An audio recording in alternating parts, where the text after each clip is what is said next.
Well, my friends, how are you doing? Welcome to PMP 2024 Live. It's always a pleasure to be with you, those of you who are on the journey to getting certified to being a PMP. And for those of you who are already certified, I'd like to say a massive congrats to you. Really excited to be able to meet with you once again. So don't be a stranger. Let me know where you're calling from or where you're listening to me from. And for those of you that may have any questions, now's a good time to begin putting the questions in. But the purpose for our meeting today is to once again realign your journey towards PMP exam success. Okay.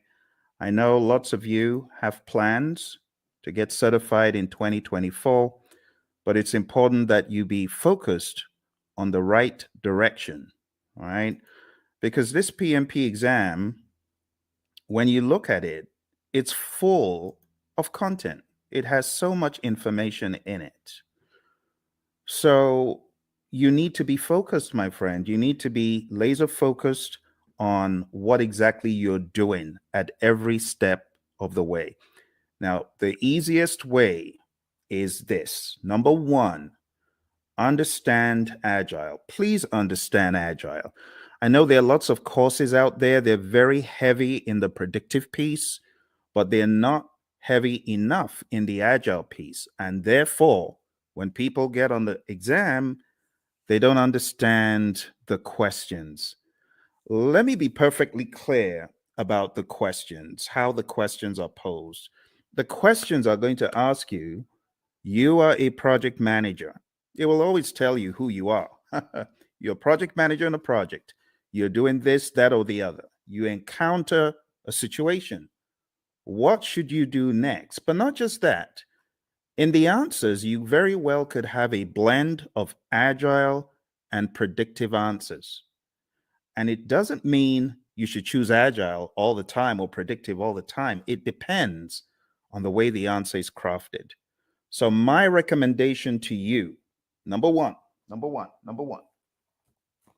if you have this book called the Agile Practice Guide, read the book. If you've been for one of my courses and you have Agile book, this one, if you have Agile Principle Raw and Uncut, please read the book. In fact, I mean, you can see the relative size, right? This is great. This goes deep. This brings you into the discussion like from a layman's perspective. So if I were you, you can get this on Amazon. You can get this everywhere books are sold, pretty much this as well.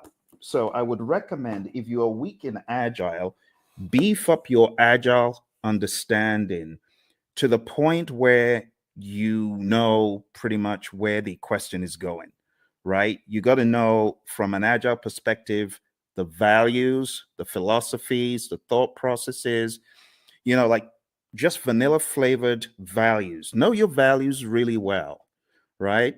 Just know through this work, we've come to value individuals and interactions over processes and tools, work in product over comprehensive documentation, customer collaboration over contract negotiation, responding to change over following a plan.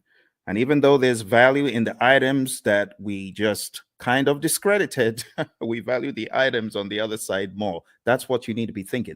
Then you go over to the principles. Okay. So I'm going to walk you through a little bit of Agile tonight, just to make sure you're on that wavelength. When I'm done with Agile, I'm going to tell you what next to do with Agile. And then I'm going to go into the predictive and then the hybrid. So this is probably going to take about an hour. We might be fortunate to get done quicker, but I want us to jump straight into the discussion because there's a lot for me to show you in this world of PMP. And this first piece is a slice from my course that I call Agile for Practitioners. My buddy Roy and I put this together, and it has helped PMPs across the world ace their PMP exam. So I'm just going to give you a quick little slice of Agile for Practitioners tonight. Let's jump straight into a few little introductions. So that's me. That's your buddy Phil. And I got certified in 2005. And since I got certified, I've been helping people across the world come from an engineering background. I'm one of those who escaped, who ran away and went into a different world of project management, trained many organizations, as you can see on the screen, many government entities, and so on. But let's jump straight into why agile. Why agile? I like this quote from Leon Meganson. It says, "It is not the strongest of the species that survives, nor the most intelligent, but the one most adaptable to change." It's all about adaptability, my friend, isn't it? You might recall on page 14 of the Agile Practice Guide, the Stacy model. Stacy model is a great representation of different spectrums where you can be either in an agile setting or in a more simple predictive setting. The summary is you don't have to be agile in practice every single project. For example, you don't have to use Scrum on every single project. You don't have to use Kanban on every single project. Imagine a nuclear plant shutdown. You can't do that saying, we're going to do everything entirely agile. Heaven forbid. You got to be predictive in some instances. And that's why we have the simple zone where we are close to agreement in the requirements and close to certainty as far as the technicality. So we've already gotten that out of the way, right? There's that understanding. Now, taking it up a notch to help you with your philosophies, the idea is in the world of project management, which of these is most important every time? If I asked you to select three things, just three things that you feel are mega important every time, what would they be? Would you choose time? I'm curious. Why don't you chat into me and say, "Hey, Phil, this is what I think. This is what I think is most important on projects all the time." You want to try that? Go for it. Go for it. Go for it. Tell me, what do you think is hyper important? Three things, if you're going to choose three out of these. Any ideas? Is it schedule? Is it budget? Is it scope? Is it customer needs? Is it quality requirements? Or is it team satisfaction? Which three? Chat into me. I'm waiting for you, my friends. I'm waiting. I'm waiting. Come on, you're project managers, right? So you already know the answer to this, hopefully. Which would you choose? Which would you choose?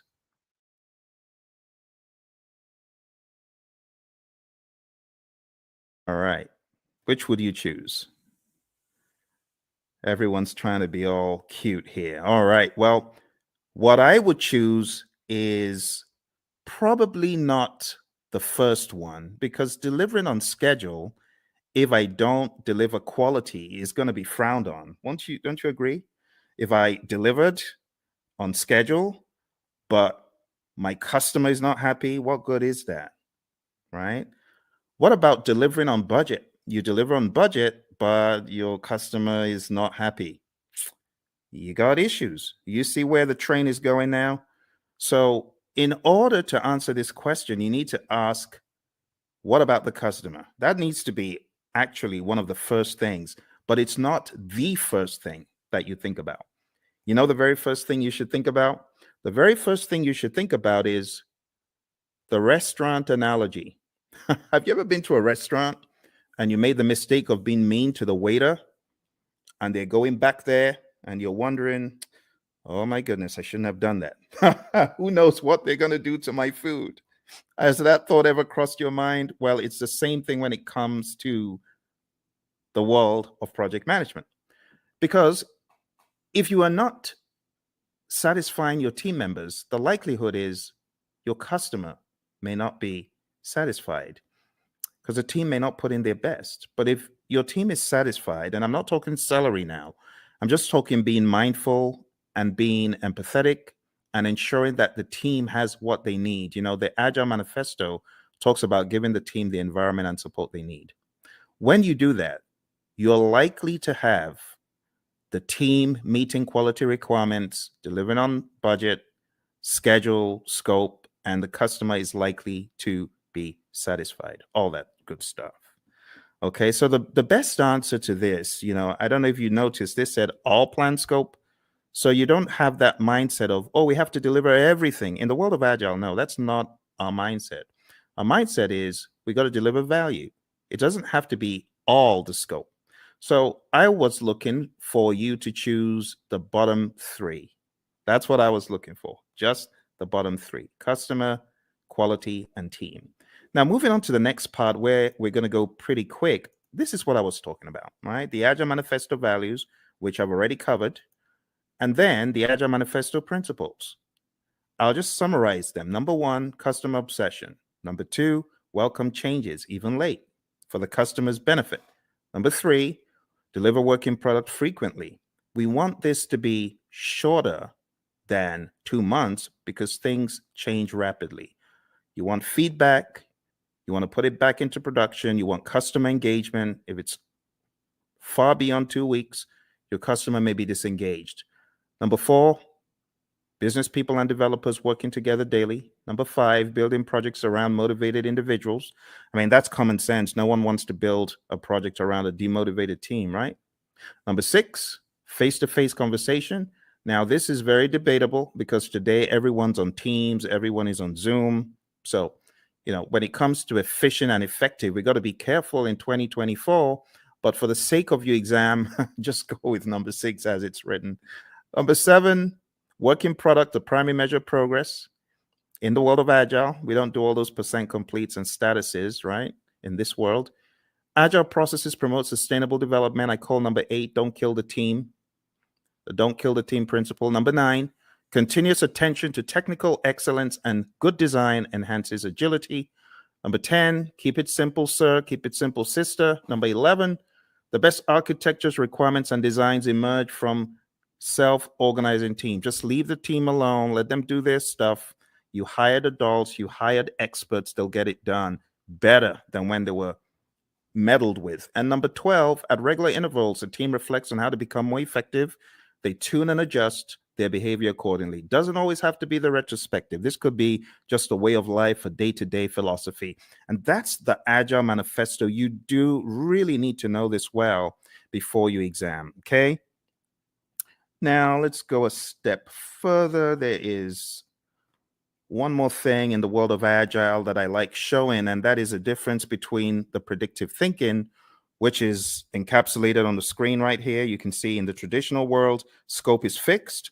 But in the world of Agile, what happens? We flip the triangle on its head, and scope is now flexible, right? What is fixed is we have a fixed time box, that's schedule, and then we have a fixed budget, team size. So don't forget these core things about the world of Agile. Finally, before we get out of Agile, I just want to remind you, because I know a lot of people fight this one. The most popular Agile framework is Scrum, okay? If you haven't read the Scrum Guide, you should. Go to scrumguides.org, download it, read it, right? Scrum is a lightweight, easy to understand model. It's based on 3 pillars of transparency, inspection, and adaptation. This is a sequence of activities. What happens? Number 1, we have a product backlog, and it's a list of all the things our customers want. Then we have an event. It's called sprint planning. Sprint planning is where we meet to decide what we're going to get done in the sprint.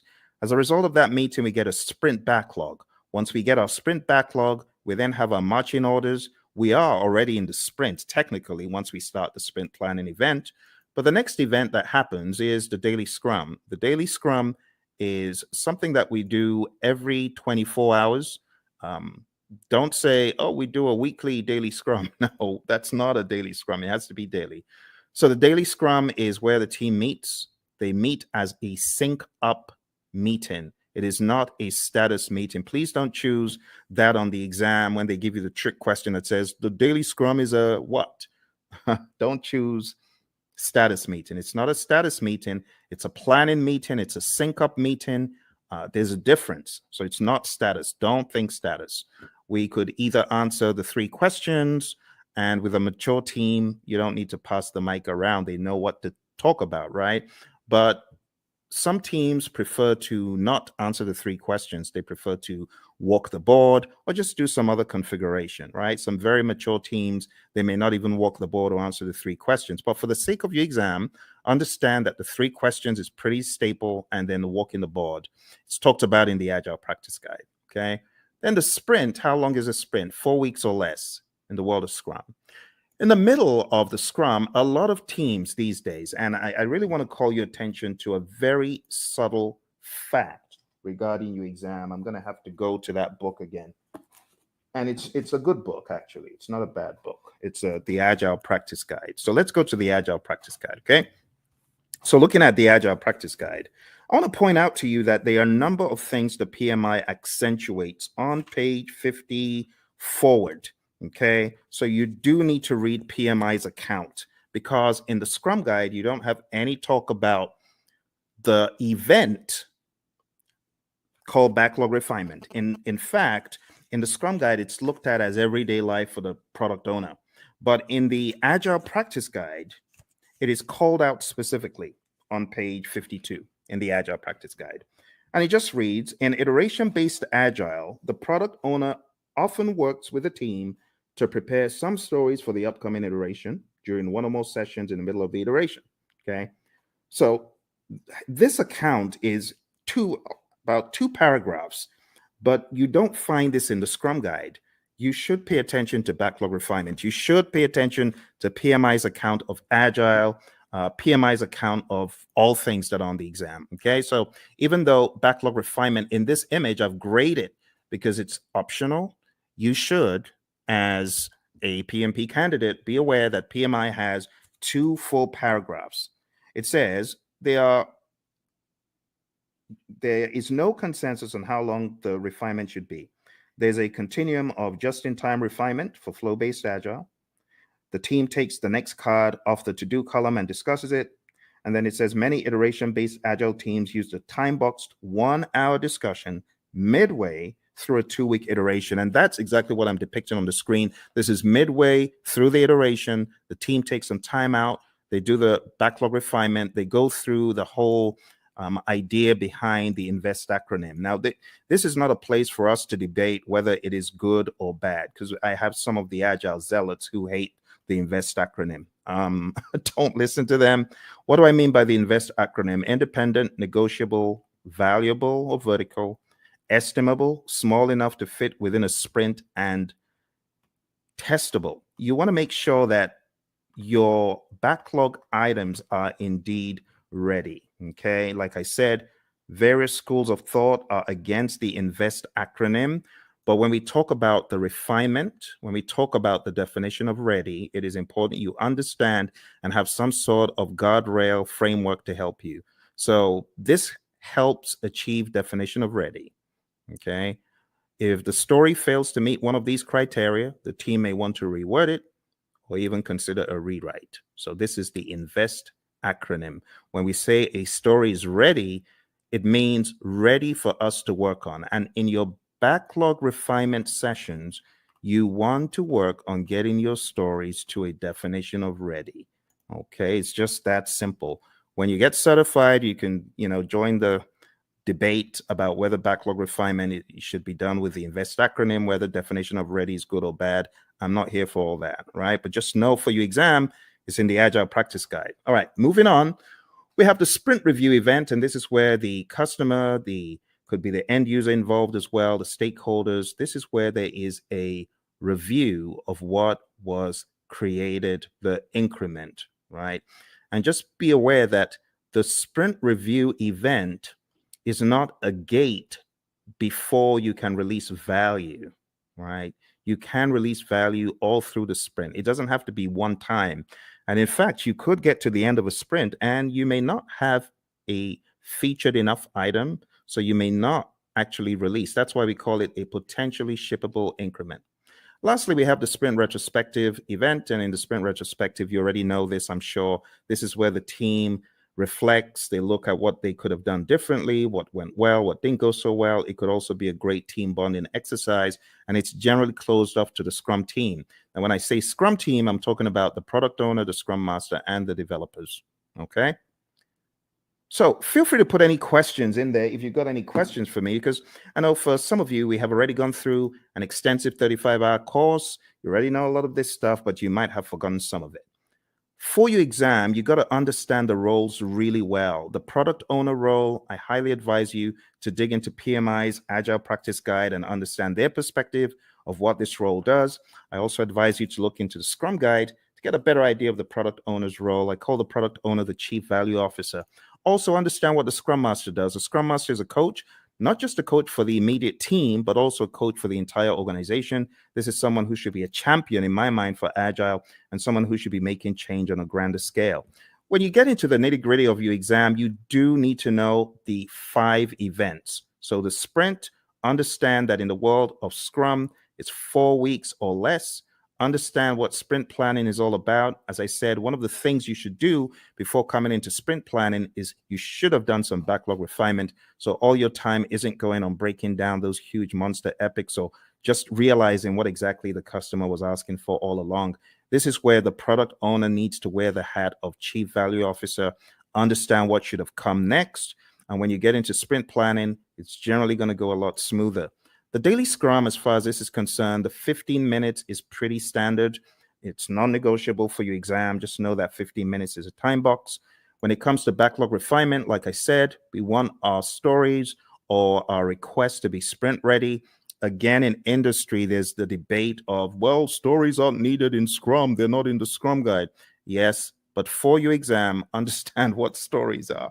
I have to say these things because the landscape of Agile is changing very rapidly. When it comes to the sprint review, it's showcasing working product to the stakeholders. It's important that we don't relegate it to just a mere demo, but we see this as a working meeting. We can use this meeting to discuss metrics, what was not done and why. Delivery team demos the working product. The customers may even test it out. Physical products. We have a client of ours who had this physical autonomous vehicle, and customers could get to actually test out such things in a demo. All right. And then the retrospective, like I said, it should be a safe space. You want to understand what worked well, what didn't work well, and you could have some items that you take back to put into the product backlog for the next sprint so that you can improve on those items. But this is not mandatory. It used to be, but it's not mandatory anymore. Okay, a few quick memory joggers. A list of some of the long list of requirements, only those to be done in a sprint. Okay, I'm going to move very quickly. So these are just joggers for your memory, right? Since it says some, it is not talking about the all-encompassing product backlog. This is just talking about the sprint backlog. What about this one? The product backlog is prioritized and owned by whom? Okay, I've already given you the answer to this earlier on. So this is talking about the Chief Value Officer, aka product owner. All right, how about this one? The first event of a sprint is what? Okay, if you were listening in the beginning, you would have gotten that it's the sprint planning event. All right, let's go to the next one. The average length of a sprint used in most firms. If you use the world of Agile philosophies in your firm, you probably know the answer to this one. All right, so the best answer to this, my friends, is not the 1 month. I said 4 weeks or less, but in industry, the sweet spot is 2 weeks. All right, let's move on to the next one. The end result of the sprint is known as what? What do you call the end result of the sprint? All right, so I've abbreviated it because I really want you to think. I really want you to be on your toes thinking about, okay, what are we talking about here? So here we're actually talking about the increment. Now, you can eliminate 1, but you're left with 3. It's definitely not the Project Management Institute. So the best answer that I would have expected you to choose is potentially shippable increment, PSI. Majorly because it may not be featured enough. All right, so PSI is the answer to that one. Okay, PSI. Okay. Next one, a daily scrum is what? What is a daily scrum? Is a daily scrum a planning meeting, a status meeting, a phase gate, or resolution meeting? Hey, Lawan. Lawan, good to see you. Lawan is one of our PMP gurus. She's already certified. And Lawan's got some other certificates, haven't you, Lawan? So very nice to see you. Nice surprise. What are you working on now that you're a PMP? Tell me what you're working on. I'd love to know. All right. So the daily scrum, Lawan said it's A, and she's correct. It's a planning meeting. We don't want to think of it as a status meeting. That will be an immediate 0. So don't do that. All right. Next one, priming the backlog and preparing it for the next sprint through discussions and reprioritization actions is what?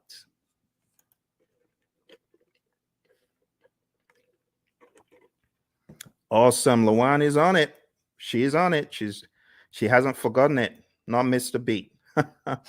Thank you, Lawan. The best answer to that is indeed what you chose. The answer is backlog refinement.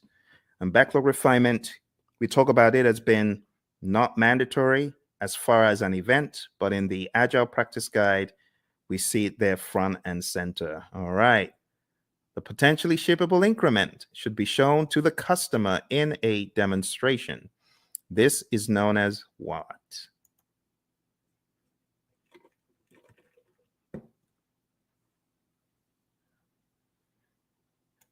All right. So even though we call it a demonstration, it's not just that, but the best thing that we were looking for here is option C, sprint review. Now, again, just so you know, there's a lot of controversy in the world of Agile and Scrum when you call the sprint planning or sprint review or sprint retrospective a ceremony. You may get a wrist slap from some of the zealots. I don't care. Whatever. It is what it is. A lot of people call it ceremonies. A lot of people call them, other things, and that's it is what it is. Okay, Lawan. Lawan says she's working on her PSM. Awesome, Lawan. I know that you've already taken a lot of Ken Schwaber's PSM pre-test, so just keep doing that. And honestly, his site is probably the best place to be to just keep taking them over and over again, reading the Scrum Guide over and over again, and listen to our audio, because we've got audio out there on our channel, as you know. But well done, and try your best to listen to the lessons learned that are out there. We got lessons learned from the PSM from our friend Darian and Cindy, who both got certified last year. So I would recommend listening to them. I am going to put a link in the chat right now so that you can go listen to that episode. You can go listen to that episode and get some wisdom from both of them. They both got certified less than a year ago for the PSM. All right, well, let's move on to the next one. The Scrum team should spend time in self-reflection and checking itself for optimization and improvements. This is known as what? Another very easy one. You're welcome, Lawan. All right, another very easy one, very easy. Obviously, you know what we're talking about here. We're talking about the retrospective. Brilliant. All right, another thing that you should be aware of is just the terminology when we go through the product backlog. We have different terminologies. We have the product itself. We have the epics, features, stories, and tasks. And I just use a silly little mnemonic. I just say Phil eats fries sometimes on Tuesdays. It's my mnemonic.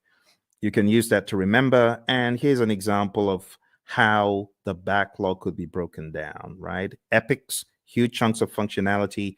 Features, a group uses stories together for release. It's a sensible way of releasing stuff, release like stories. And then we have tasks, which are not in the product backlog, by the way.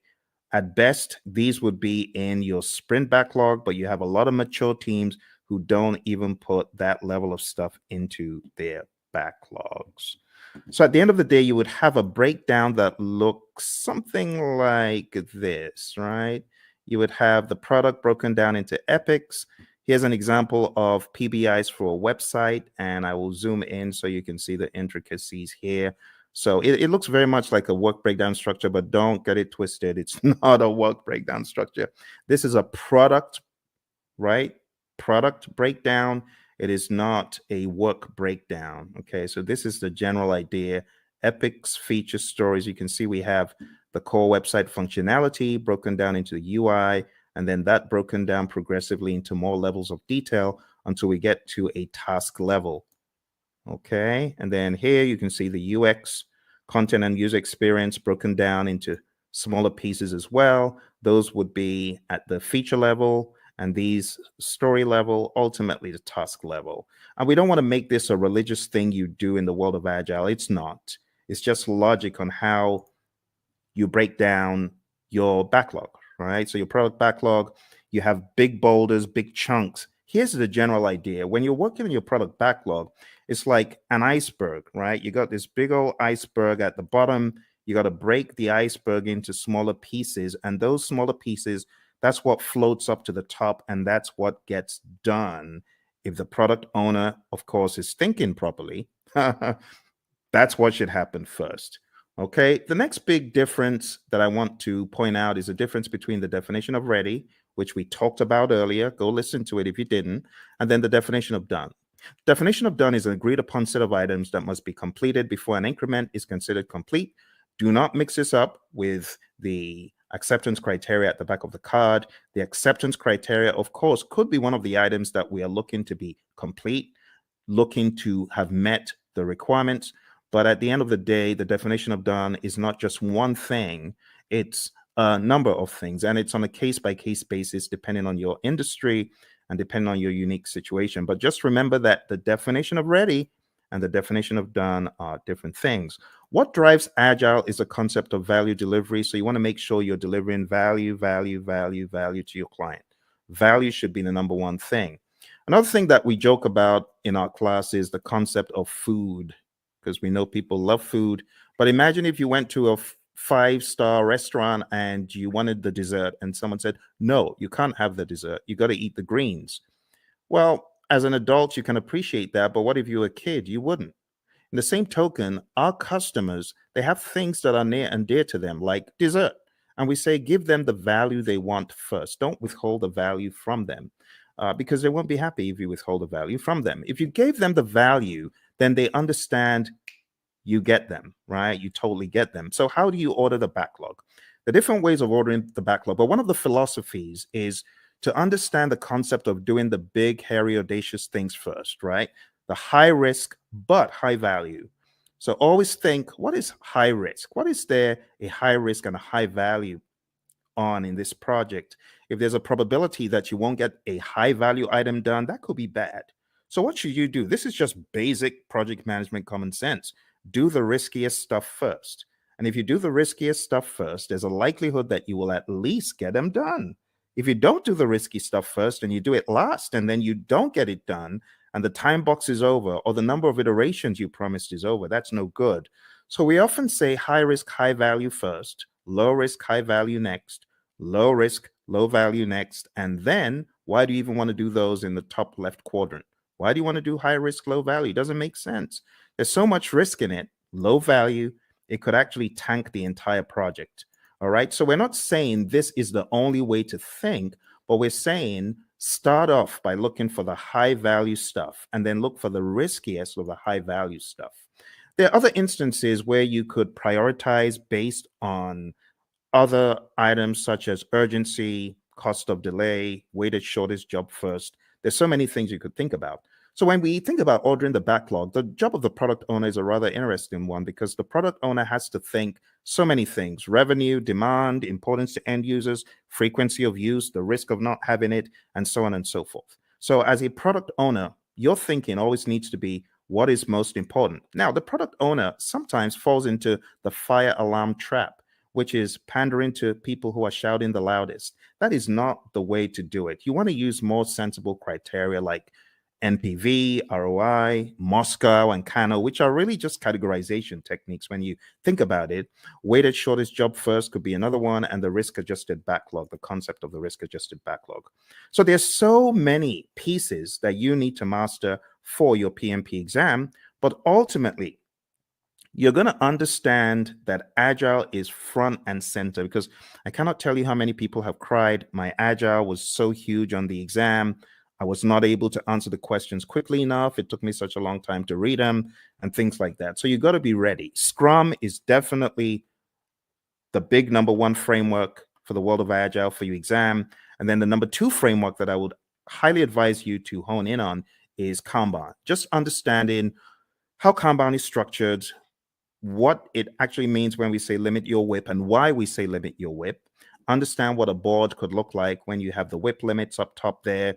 Understand what it means when we say the lead time, the cycle time, and things such as that. And understand this concept, because while it may not be tested on the exam, it's good to have the Agile philosophy of there's a cost for delaying delivering value to your customer. If you're not delivering value quickly enough, then your customer could tank. Your customer could fall off the radar. Your customer could go out of business. So we want you to have that mindset, okay? And last but not least, I'll just say have a mentality of the shuhari, right? Alistair Coburn brought this into the world of Agile from the world of Aikido, and it's just a great philosophy to understand. You got to go through a period of blind obedience. So I remember when the PMI Phoenix chapter brought the whole CSM bandwagon to our chapter, and I was one of the people who jumped on it. And our trainer was receiving a lot of consternation. Tom Meller was receiving a lot of consternation from the PMPs because they felt, what is this? This doesn't make sense. Why should we do this? Don't criticize our project management and things such as that. But blind obedience is best. Honestly, if you're coming into the world of Agile, just leave all your predictive stuff at the door, because I was in the world of predictive for eons, but I had to embrace, as they say in the military, embrace the suck. I had to embrace what Agile was bringing, the change in mindset. And not until I embraced it and I went fully in did I fully get it. So the blind obedience stage is really important. After the blind obedience, you get to the heart stage, consciously moving away from the rules, detaching, breaking free. And when you have done this for a period, you now understand the why, and you are just on autopilot Agile when you get to the restage. You're unconsciously finding an individual path to go beyond or transcend. So, my friends, for your exam, this is the first piece that I wanted to introduce to you because Agile is big. It's really big. Now, if you haven't already realized, your exam is going to be based on people, process, and business. And people, process, business could cut across the world of Agile, or it could also cut across the world of predictive. Yes. And that is why I should not say the 12 principles. 12 principles are important. That's in PMBOK 7. So let me just get the 12 principles out of the way for a quick second. 12 principles. Let's talk about that. So for those of you that haven't read about the 12 principles, I want you to download a PMI PDF. I'm going to try to put that PDF in the comments below. So PMI 12 principles. I'm going to share a very, very helpful PDF because it could help you. Like if your exam is tomorrow, you obviously aren't going to have time to read this book, even though it's not as big as the 6th edition, but it's still a significant effort. But maybe, just maybe you could go through the 12 principles in this PDF. So let me show you what is in this PDF. And this will be a very quick run through because the philosophies are quite important. Okay, so let me share this with you. The philosophies in the 12 principles. Let's go very quick. So you can see the 12 principles over here, right? You can see stewardship, team, stakeholders, value, and so on. Let's start from stewardship. Going all the way back to stewardship. So this just says you've got to be a diligent, respectful, and caring steward. All of those things there are extracted from the PMBOK 7th edition, and this is kind of like the most significant part of the book in my mind. So if you open up the PMBOK Guide 7th edition and you go to page 24, okay, I want to make it very clear, very clear. Okay, here, this is it. This is it. I know it looks transparent, but this is it. PMBOK 7th edition. So if you go to PMBOK Guide 7th edition and you go to page 24, it says, be a diligent, respectful, and caring steward. And that's what you see here, stewardship. Stewardship includes integrity, care, trustworthiness, and compliance. And the summary is this: act responsibly to carry out activities with integrity, care, and trustworthiness while maintaining compliance. And that's it. Let's go to the second one. Number 2, team. So if you follow me to the next one, page 28, it just says project teams are made of individuals who wield diverse skills. And the summary is create a collaborative project team environment. That's the summary. All right. Next, we go to stakeholders. And the principle about stakeholders is one of collaboration. It just says effectively engage with stakeholders. Number 4, value. I've already talked about value today, and this just espouses that same idea. Focus on value. If it's not valuable, don't do it. Continually evaluate and adjust project alignment to business objectives and intended benefits and value. Systems thinking. Always see the big picture. It says recognize, evaluate, and respond to system interactions. That's that one. Going over to leadership. Leadership is all about being bold, taking those leadership decisions, making them, it says, demonstrate and adapt leadership behaviors to support individual and team needs. So here, I would say definitely know the Hersey-Blanchard model, the 5 stages of team development, things like McGregor's theory, Herzberg, Vroom, McClelland, all those, you should have an idea about those. But understand that leadership is all about influence. There's a difference between leadership and authority. You got to know that, okay? Even in the power interest grid versus the influence impact grid, there's a difference between power, authority, and influence leadership, okay? You got to remember that. So demonstrate leadership behaviors. Moving on to tailoring. Tailoring, it says, tailor based on context. The summary is you cannot throw the entire PMBOK guide or guides or process group or practice guide at every single project. All right, next one is quality. It says build quality into processes and deliverables. You got to think quality. It says maintain a focus on quality that produces deliverables that meet project objectives and align to the needs, uses, and acceptance requirements set forth by relevant stakeholders. Let's move on to complexity. Complexity, it says navigate complexity. The best way to navigate complexity is to understand the dimensions in it. The dimensions, human behavior, system behavior, uncertainty itself, and ambiguity, and technological innovation. There's a difference between these two. So let me go over these on page 51 very quick for you. Ambiguity is a state of being unclear. It says of not knowing what to expect or how to comprehend a situation. Then it says uncertainty is a lack of understanding and awareness of issues, events, paths to follow, or solutions. The summary is this. PMI is saying complexity is a characteristic of a project, and you as a project manager, you need to know how to manage it. How do you manage complexity? Let me take you back in time to the Stacy complexity model, remember? Now, how did we say we would work on complexity? We're going to break things down into smaller pieces, do things in iteration. Sounds like agile, right? Because that's what we're talking about. All right, number 10, optimize risk responses. It says continually evaluate exposure to risks, both opportunities and threats, to maximize positive impacts and minimize negative impacts to the project and its outcomes. Number 11, embrace adaptability and resiliency. It says build adaptability and resiliency into the organizations and the project team's approaches. It says most projects encounter challenges or obstacles at some stage. The combined attributes of adaptability and resiliency in the project team's approach to a project help the project accommodate impacts and thrive. Adaptability refers to the ability to respond to changing conditions. Resiliency consists of 2 components: the ability to absorb impacts and the ability to recover quickly from setback or failure.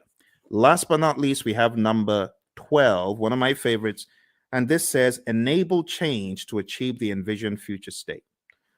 It says prepare those impacted for the adoption and sustainment of new and different behaviors and processes required for the transition from the current state to the intended future state. Here's the deal, my friends. If you're ever going through change, just remember that people are different. Some people cannot absorb change very well, and others can. So you must approach it from a humanistic standpoint. You have to be empathetic. You have to understand the J curve, the way the J curve works. People are going to be in that valley of the J curve, pondering and wondering, how does this impact my life? They're going to be down in the dumps. So what the PMI advocates quite a lot is sense-making sessions. Don't forget the people. All right, and that's pretty much it for PMBOK 7. For those of you who have been asking the question, Phil, does that mean I need to just read the entire PMBOK 7? I've told you, listen to what I'm telling you. Read, I've given you one PDF. Can I give you one more PDF from the PMI? Let me give you one more PDF from the PMI. I'm going to give you the domains PDF because I know some of you, you're still wondering, but what about the domains? I need to know the domains. Okay, I'll show you the domains. You want domains? We'll go to domains tonight. I'll show you. So here we go. Here are the domains. Okay, just to ensure that your curiosity is satisfied, there are 8 domains in the PMBOK Guide 7th edition. Now, stay with me because I know some of you are fixing to run away. Stay with me. Okay, I got to explain this. This is PMBOK 7. This is PMBOK 6. PMBOK 6 is a wildebeest. It's huge, right? It has 756 pages. This one, on the other hand, has 300 something pages. However, when it comes to predictive project management, this does not do a good enough job, which is why the PMI have included in their library something called Process Groups of Practice Guide. And that took from the now out of publication 6th edition, and they put together Process Groups of Practice Guide to walk people through the knowledges and process groups. Because, should I just be honest? People ain't buying the domains. People are like, we've known the process groups and knowledge areas for the past 2.5 decades. Why are you giving us? It reminds me of the Israelites. Why are you giving us this stuff to eat? Why are you giving us why are you giving us PMBOK 7 to eat? So let me show you the summary, okay? Let me show you the summary. Here is the domains, okay? I've put the domains in the chat. Now let's share the domains very quick. Now, I'm going to read for you from the PMBOK Guide 7th edition, and hopefully you will not ask me this ever again because I feel it's not a very good use of our time, but I know some of you are curious. So let's go to page 7. And another thing about this book is it has 2 sets of pages. You have page 1 in the side where you have the principles, and then you have another page 1 where you have the domains. But let's talk about the domains. Listen carefully. It says, a project performance domain is a group of related activities. That's the difference. It did not say a group of processes. You get it? A group of related activities that are critical for the effective delivery of project outcomes. Project performance domains are interactive, interrelated, and interdependent areas of focus that work in unison to achieve desired project outcomes. There are 8 project performance domains. Number 1, stakeholders. Number 2, team. Number 3, development approach and lifecycle. Number 4, planning. Number 5, project work. Number 6, delivery. Number 7, measurement. And number 8, uncertainty. Let's go through them hyper quick. Stakeholders is all about your care for your stakeholders, understanding that you need to effectively interact with them. In other words, you need to manage their engagement. The team domain is all about caring for the team, team health, and team optimization. Development approach and life cycle is all about selecting the right development approach. Is it going to be agile? Is it going to be predictive? Is it going to be incremental? Is it going to be agile? And then going down into the smaller silos, is it going to be Scrum? Is it going to be Kanban? Is it going to be TDD? Is it going to be ATDD that we use here, right? And so on and so forth. Planning is all about planning the project. It's that simple. Project work, as it says here, addresses activities and functions associated with establishing project processes, managing physical resources, and fostering a learning environment. Watch this. Project work is associated with establishing the processes and performing the work. Boom, performing the work. That's the direct and manage project work process and everything connected to it. So just think executing. The next one is delivery. This just makes sense. You create a product, service, result, feature, function. It needs to be delivered. And that's what you're doing in the delivery performance domain. It addresses activities and functions associated with delivering the scope and quality. You see those two? Scope management, quality management. I told you you were not missing anything. That's what these domains are all about. The next one is measurement. Now, this one, I must say, is a worthwhile inclusion in the dialogue, because a lot of times you have individuals who are measuring stuff and their measurements are probably not sensible. For example, a company my buddy Roy worked with, the company said to the testers, we're going to reward you if you find bugs. The more bugs you find, the more rewards you get. So these people aren't stupid. Of course, they had friends who were developers. So the developers started cranking out some soft bugs, not really malicious bad bugs, just soft bugs that will get their buddies a reward. What a ridiculous metric to measure.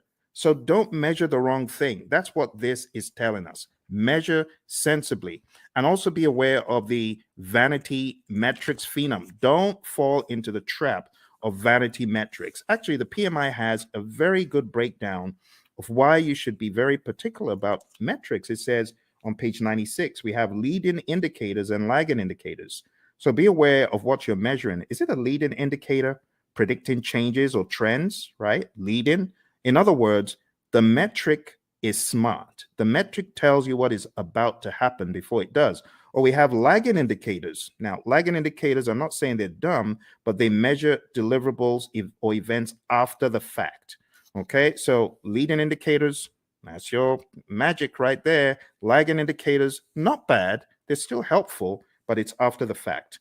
And it says what to measure. You got all sorts of things on page 98, which is a good breakdown of what to measure.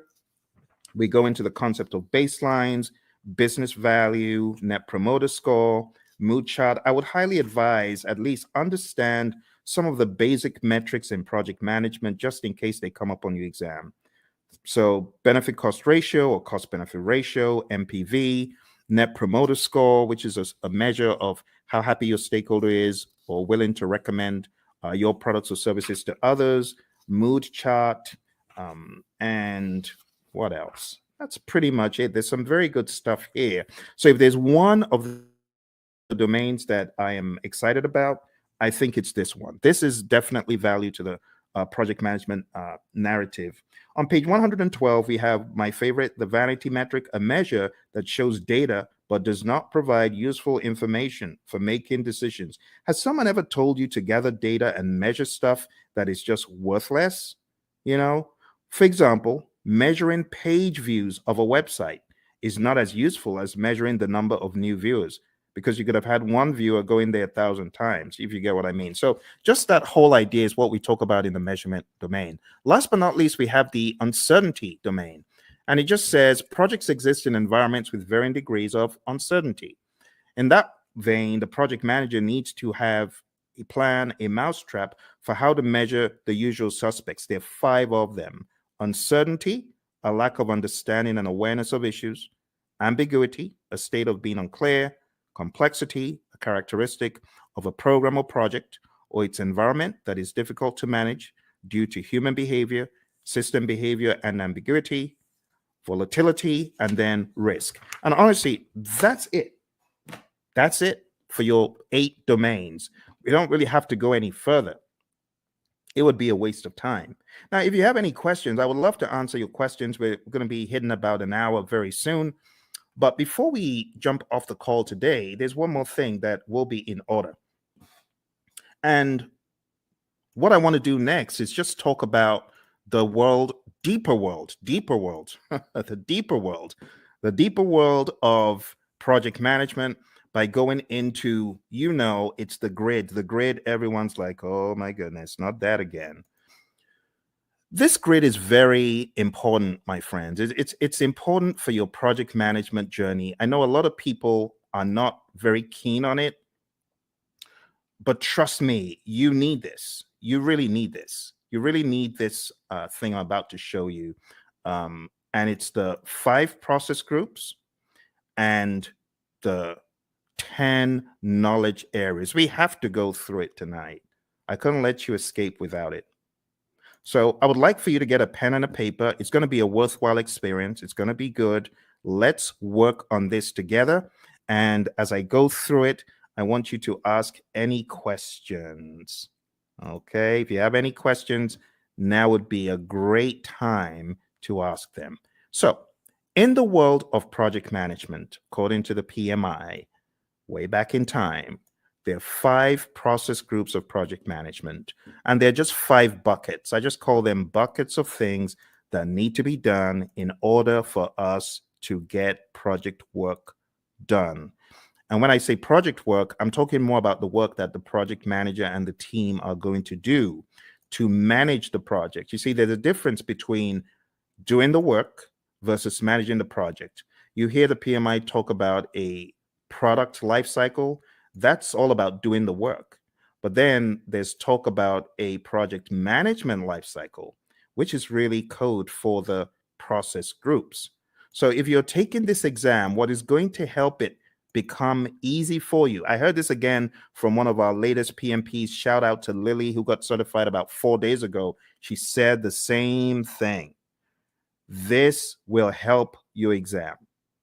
Highly recommend that you watch this over and over again and you work with me. I am going to be typing in all of the process names and I'm going to be explaining them to you. All right. So why don't we get started with the first area of knowledge? Because we got, I prefer extra money in cash at the top, or I prefer eating mangoes chilled. And then we've got, I saw 6 chipmunks quietly roasting coffee, reading poetry stories.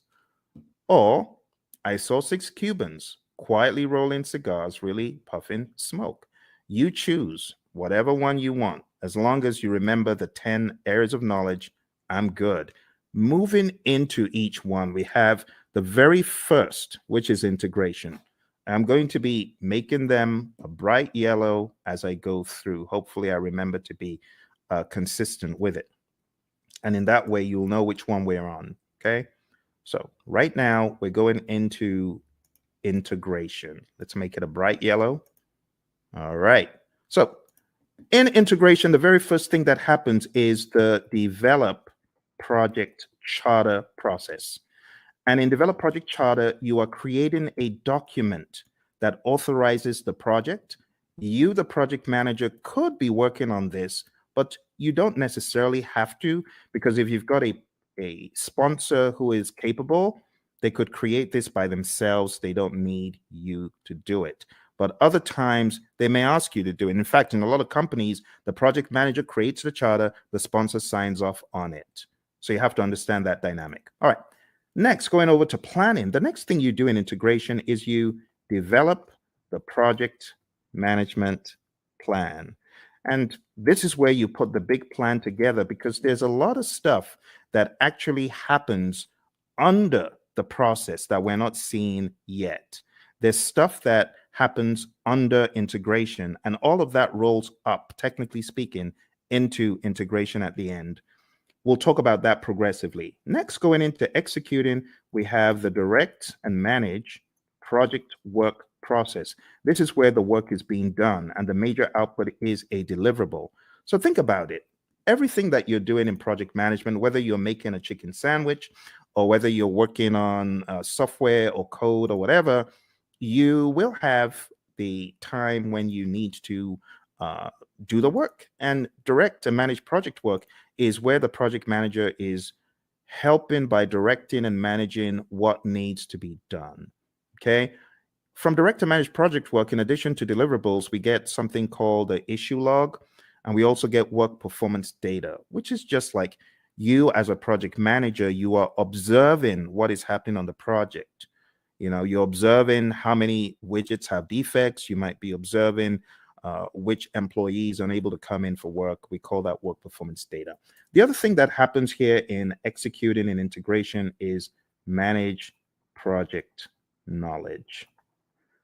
Okay, and then moving over to monitoring and controlling, we have a process called monitor and control project work. And this is where we are creating reports. We call them work performance reports. And the reports help understand the status of the project and so on. And the other thing that happens here is called perform integrated change control. And this is where you are reviewing the change requests that come in. The change control board is also involved. So you would review the change request as it comes in. If the change request is not in formal writing, you are encouraged to put it in formal writing. And then you review it, you do an impact analysis, and then you send that information to the change control board, and they can review the change request and decide whether it's going to be done or not. And then in closing, we have the close project or phase process. Close project or phase.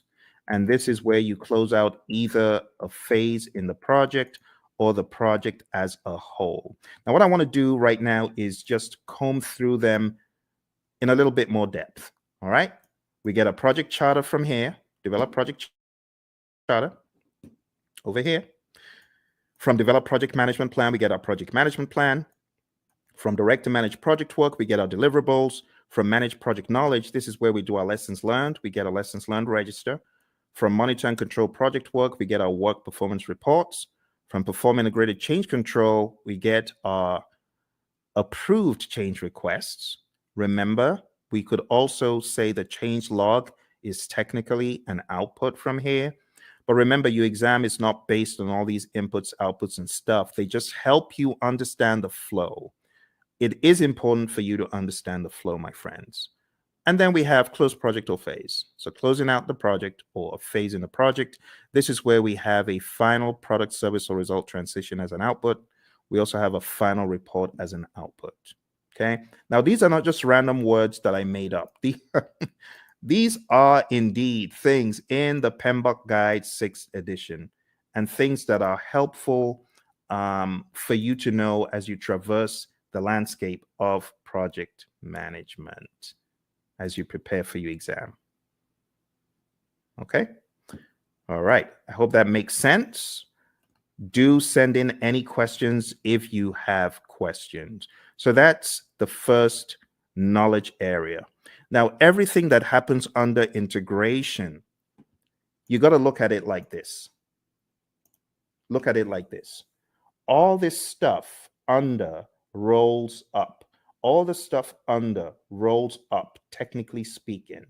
Now here, I know we only have one process here, but technically speaking, what you have in identifying the stakeholders, you want to make sure the stakeholders buy into the charter. All the stuff you have here in planning is going to add up to your project management plan. All the stuff you do in executing is pretty much governed, talking about governance from an integrative standpoint. Everything you do in monitoring and controlling is governed up here because all you're checking to see if you're going according to plan in all the knowledge areas is governed at a higher level in monitor and control project work. And close project or phase, it just has that, okay?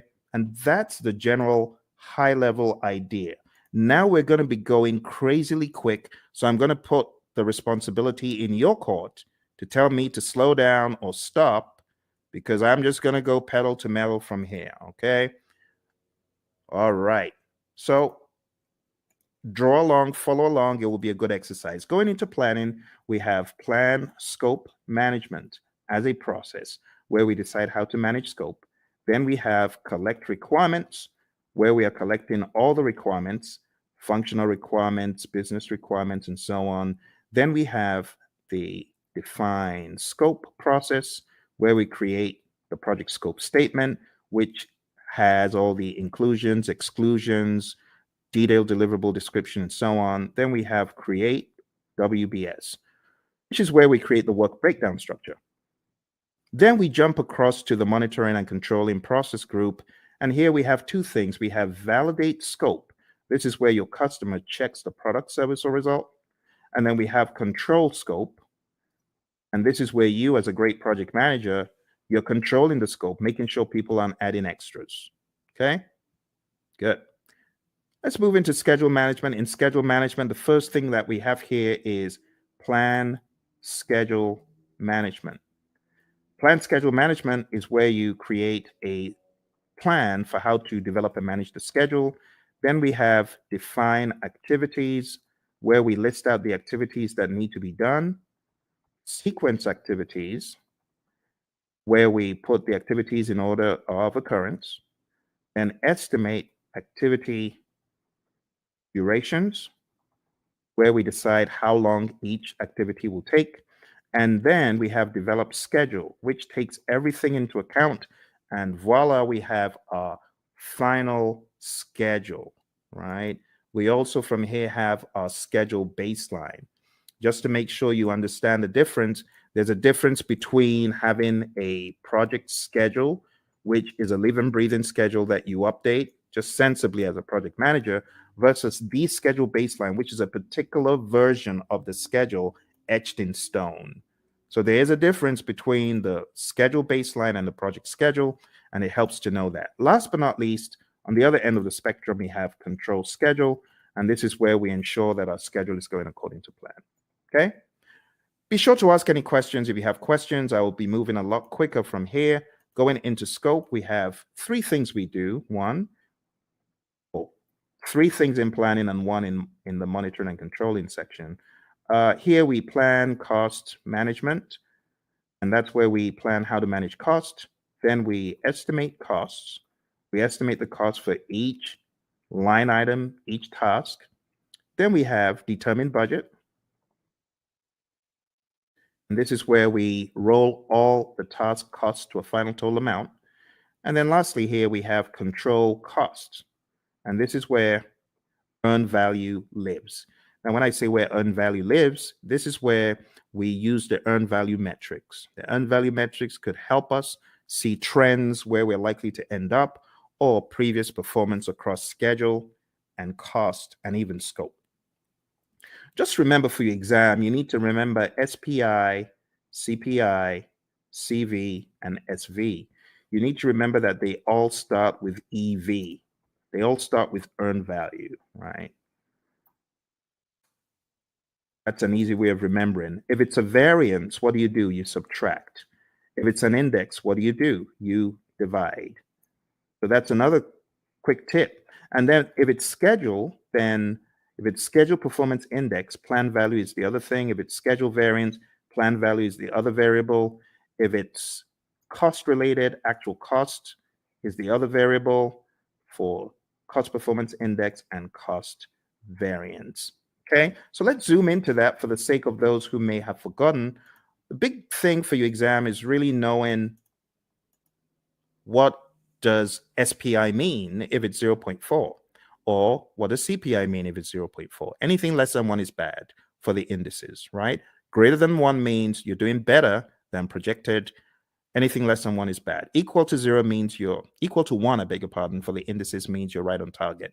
For the variances, if it's 0, it means you're on target. So if you have a 0 variance, that's good. If you have a negative variance, that's bad. If it's greater than 0, like if you have even a $5 cost variance or schedule variance, that means you are actually better than planned. Okay, so those could help you in your recall for the exam. I'm going to put them over here.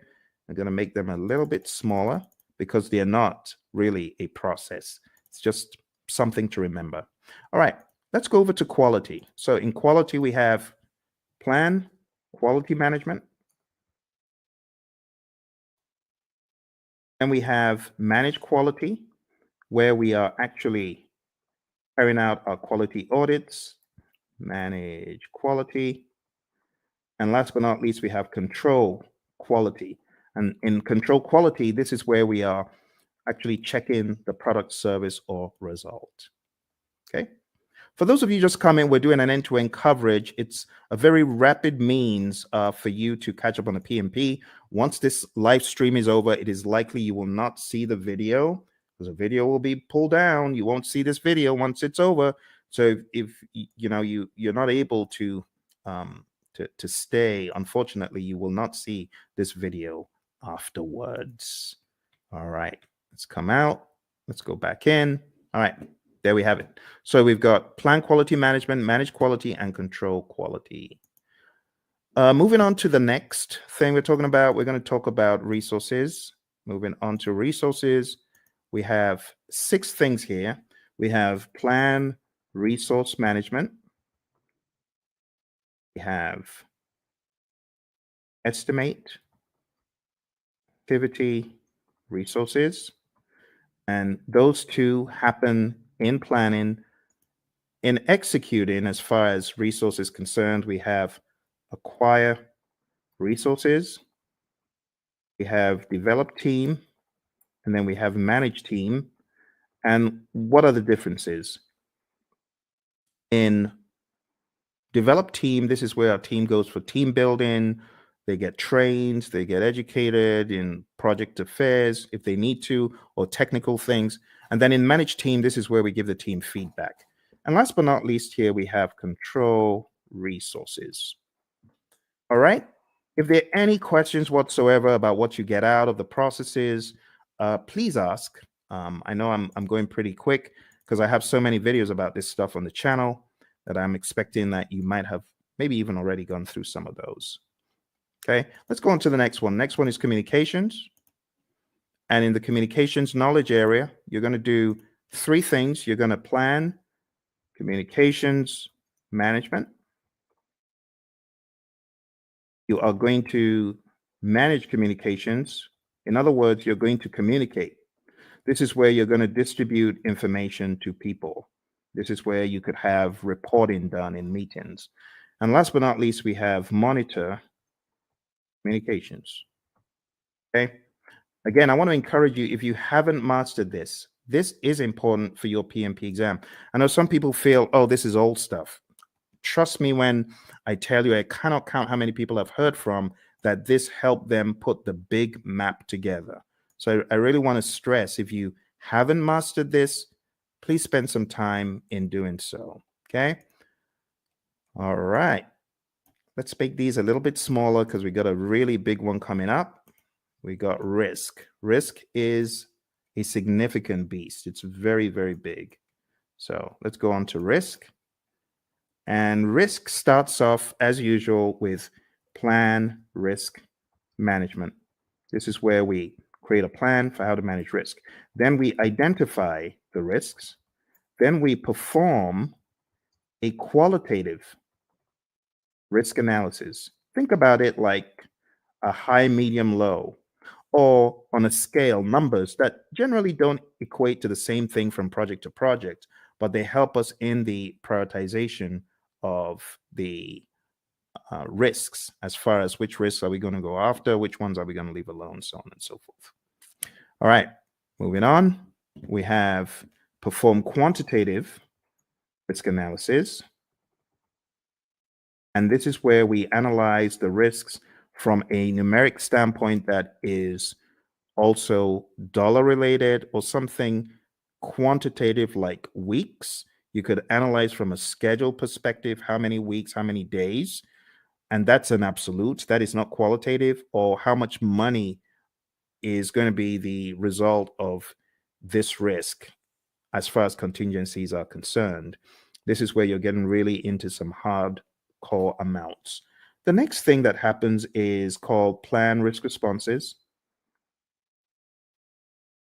And then we jump across to executing, and then we implement those responses. Okay, and last but not least, we have monitor risks. Now, when it comes to plan risk responses, again, I'm going to take some time out to talk about the A team, not Mr. T and the A team, but avoid, transfer, escalate, accept, and mitigate. Okay, so these five are your approaches for negative risk or threats. We also have another 5 for positive risk or opportunities, and I'm just going to put them here sneakily. I know it shouldn't be there, but I'm going to put them there because I want to share them with you. I call it EASEE, easy, right? Easy. It just stands for exploit, accept, share, escalate, and enhance. You got to know these really well. Look on the channel because I have videos. Avoid. Let me just blow this up a little bit so that you can see it a little clearer. Okay, let's blow that up. Okay, so avoid, and feel free to take screenshots. That's fine if you want to take screenshots, right? So avoid is avoiding the risk altogether, 100%. The risk doesn't happen or it doesn't impact at all. Transfer is transferring to a third party. Escalating is elevating the risk to either your boss because it's beyond your power or your authority, or you could escalate because it's affecting other parts of the organization. Accept is doing nothing. We have passive and active accept, and mitigate is reducing the probability or impact. On the side of the easy, which really should be here, but I'm just making this quick. The easy is for the positive risk. So you could exploit a risk that's 100%. That positive risk is going to happen, right? That's what we mean by exploit. 100% will happen. Accept is doing nothing. We have passive and active accept again. Sharing, again, same strategy as I said for transfer. You involve a third party. It could be a special purpose company. It could be a sister organization that you share the positive risk with.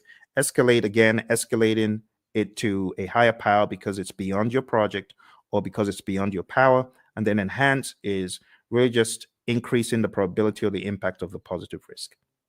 All right, so that's risk, my friends. We are going pretty quick here, and we are going to be done before you know it. Let me go back and share the last pieces of information because we have just 2 more knowledge areas. Aren't you amazed at how quick that has gone? You know, in some courses, the entire 1 week is spent on that. They spent 5 days taking you through what I'm showing you in minutes. That's why you need to come to my course. Come to my course. I'll do a lot of time optimization for you. You want to join my course, go to hpmexam.com or go to tinyurl.com/elite PMP or tinyurl.com/elite CAPM. I'm going to put those links in the chat because I know some of you are like, how do I join your program, Phil? Well, you just need to go to Elite PMP.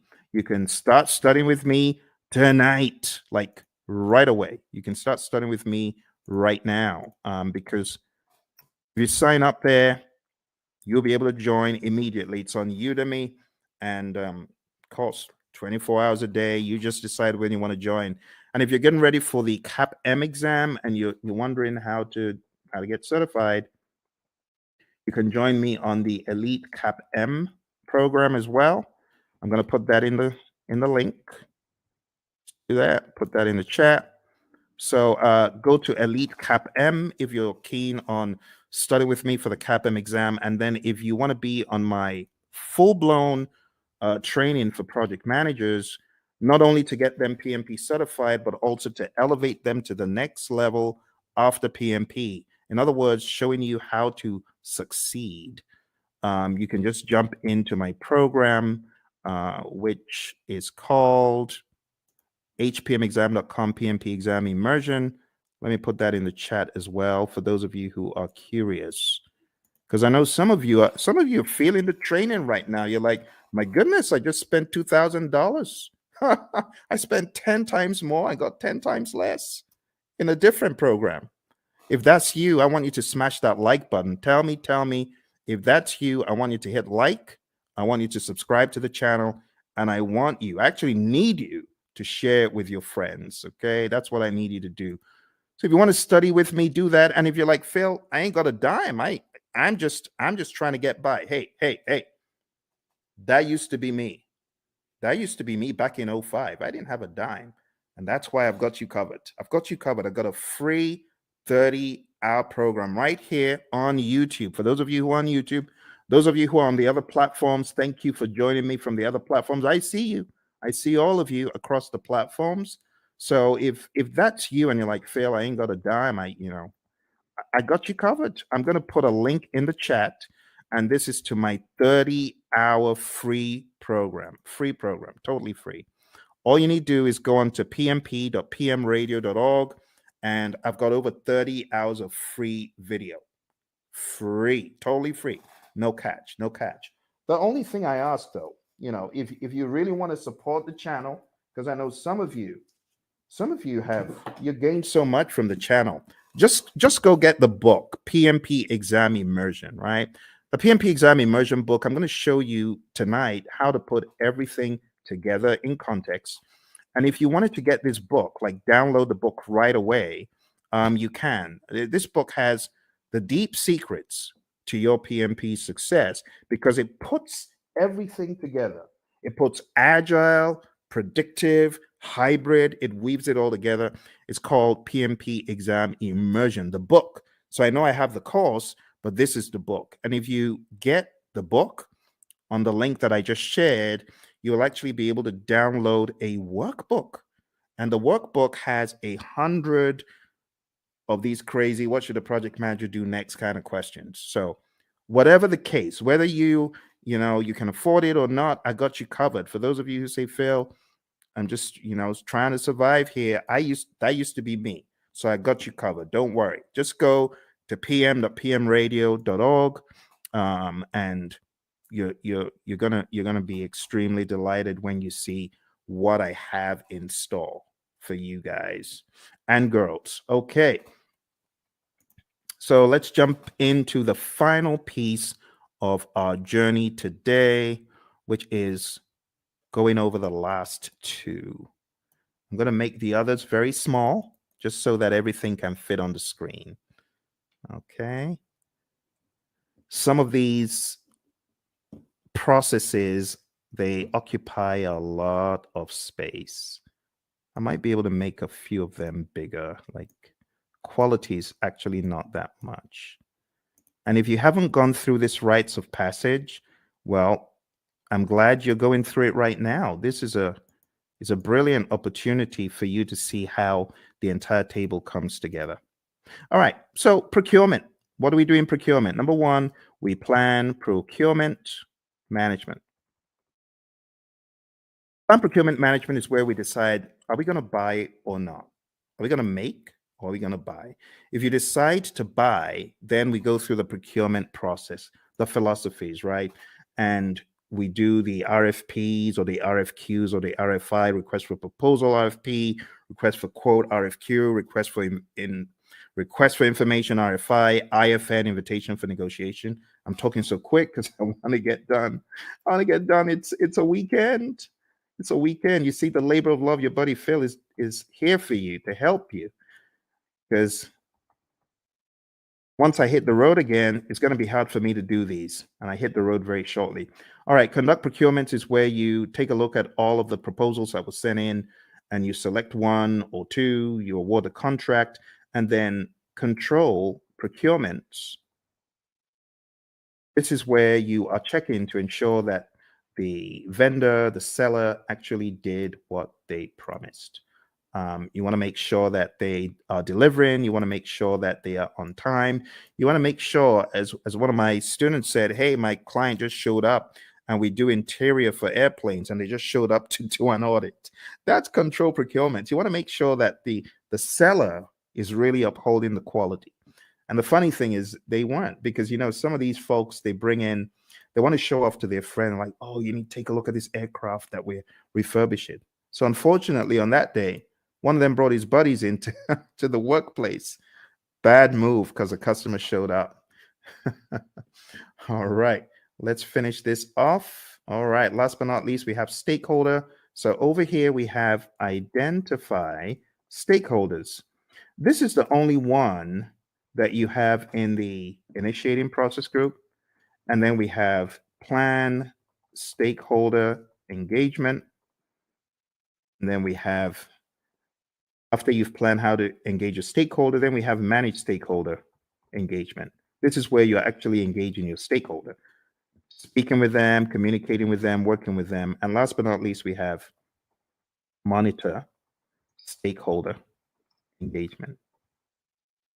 Okay.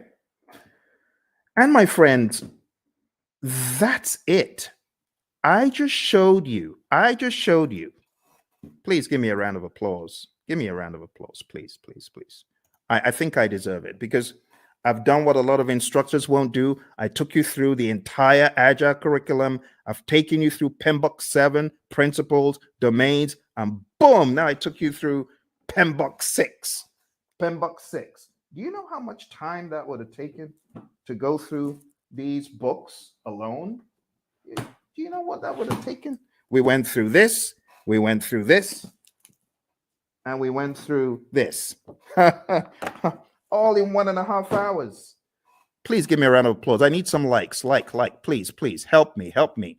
I know some people think, why is he asking for likes? I need your likes. I can't do this alone. I'm trying to help the world get PMP certified. You need to remember where I'm coming from. On my PMP exam, question 20, do you know what the time was? Question 20? I was 1 hour in to my exam on question 20. Think about it. If this exam has 180 questions and this guy's only done 20, how many hours does he need to finish the exam? The wise people would say 8 more hours. You're correct. It was a disaster. I had only gotten to question 20, 1 hour in. And this is a very good example of how not to take the exam. Don't take the exam saying, oh, I've got to answer this. I'm going to use all the time I can to answer this one question. No, don't do that. Don't do that. I was spending 3 minutes a question. How foolish. Instead of me to go with my gut and just keep mowing them down, just keep going. Even if you feel they're not right, you don't have the luxury of time. I've had a lot of students who say, Phil, I was shocked. I ran out of time. Normally, before I got into the exam, I was killing all of my mock exams. Of course, because the stakes are higher. Your brain is going to be working differently. You're going to be working differently. So don't try that stuff that you do at home on the real exam, okay? Which is why I say roll up your sleeves and go to a test center, smell the coffee. It'll kick in. It'll kick in. Just drink the coffee, but smell the coffee because you realize the stakes are high. Long story short, after 1 hour, I started writing my eulogy of the PM slain in the Battle of PMP. The PMP who tried his best, the PMP aspirant, the PMP wannabe who tried his best. Phil tried his best, but alas, he was slain at the Battle of PMP. Why was he slain? He didn't have his weaponry right? So I was crafting my eulogy until a conspiracy theorist gremlin pounced on my shoulder. And I'm grateful for that conspiracy theorist gremlin. And the gremlin said, the PMI is looking at you from behind the scenes, and they can see that you got all the questions wrong, and they're giving you more of those questions. You got risk wrong, and they're giving you more risk. You got schedule wrong, they're giving you more. Why don't you go to the back of the exam? It was a crazy thought, but this is what got me out of the exam alive. I jumped all the way to the back of the exam. Back in those days, you could move backwards and forwards between all the questions. And back in my day, there were actually 200 questions. So I went all the way to the back and I started doing the questions from the back, from the back, from the back. Truth be told, hey, use this.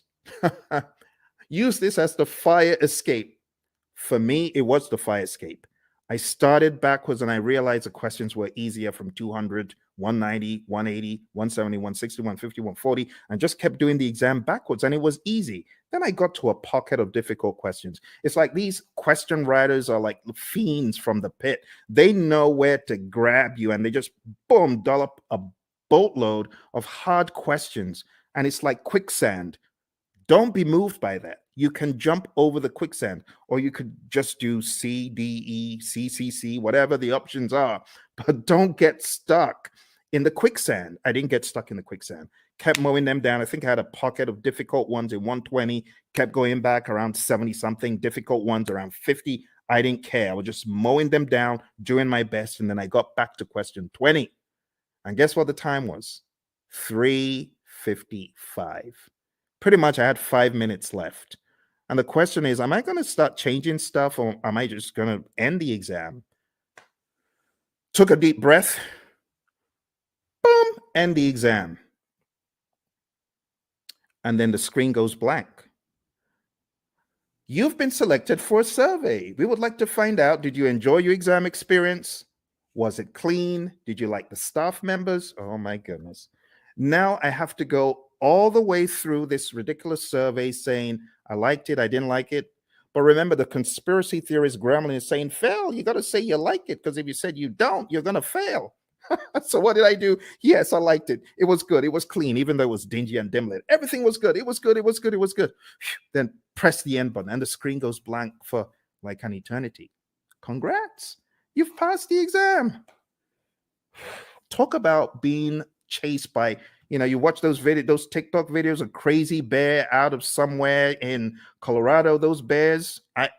That was me. I felt like I had run from the crazy beast. And that's why I do what I do. Because when I came out of the exam, I promise that if I come out of the exam alive, as I'm writing this crazy exam called the PMP exam, I'm promising if I come out of this thing in one piece, two promises. Number one, I promise I'll never curse the PMI. I won't curse them as I always have been. And number two, I promise I'll tell everyone anything in the world that moves.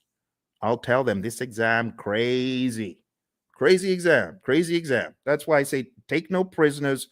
Do everything you can before you find yourself in front of that computer monitor. Do everything you can. All right. Final thing we're going to talk about today, my friends. I'm going to show you the PMI's secret sauce for the PMP exam. They have a secret sauce for the exam, and that secret sauce is encapsulated in a document. And the document is simply called PMP Exam Content Outline. I'm going to put that in the link so that you can download it and read it. I'm showing you where all the treasure is buried tonight, my friends. You know, like I said, I'm hitting the road again. I don't know when next I'm going to be able to do this. It's going to be a while. Here we go. Here we go. That is the PMP Exam Content Outline. And I'm going to go over the outline with you, but I'm not going to do it the usual way. I'm going to do it differently. I am going to do it very quickly by going through my special roadmap. It's a roadmap I created for the PMP. And it cuts off, I would say, about 10 hours.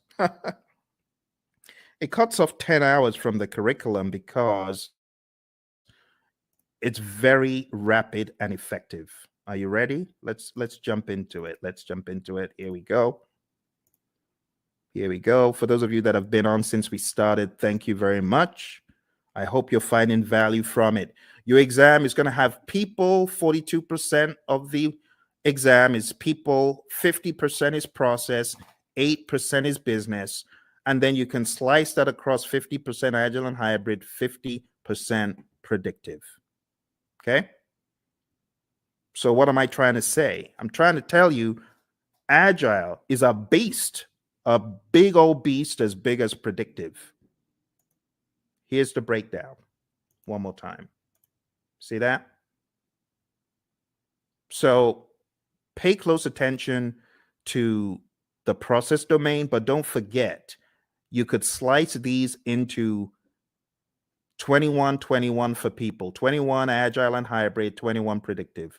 For process, 25 agile and hybrid, 25 predictive. For business, 4% agile and hybrid, 4% predictive. That's the general idea. Okay. Let's go into the people domain very quickly, and I'll just try to wrap it all up. Okay. Number one,